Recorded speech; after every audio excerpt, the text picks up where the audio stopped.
দুদিন আগে আমি একটা বিয়ে বাড়িতে গেছি, ঠিক আছে? বিয়ে বাড়িতে সবাই শুধু আমাকে একটা জিনিসই বলে গেল, মানে দূর থেকে যে এখান থেকে পাচ্ছে। আর আরে আমি খেতে গেছি, আমি খাবো, খেয়েই বেরোবো, আমি জানি। তাও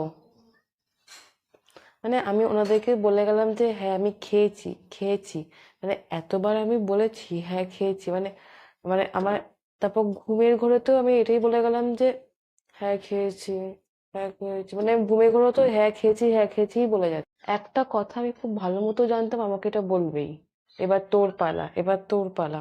আমি তো জানি এটা বলবেই, মানে তা বলে বিয়েতে একটু ঢুকতে দেওয়া হোক। বিয়ে বাড়িতে ঢুকেছি, একজন পাশ থেকে বলে উঠলো, এবার তোর পালা, এবার তোর পালা। আরে আমাকে একটু ঢুকতে দাও, একটুখানি মানে একটু বসতে ফসতে দাও, একটু কথা বলতে দাও, অ্যাটলিস্ট এইটুকু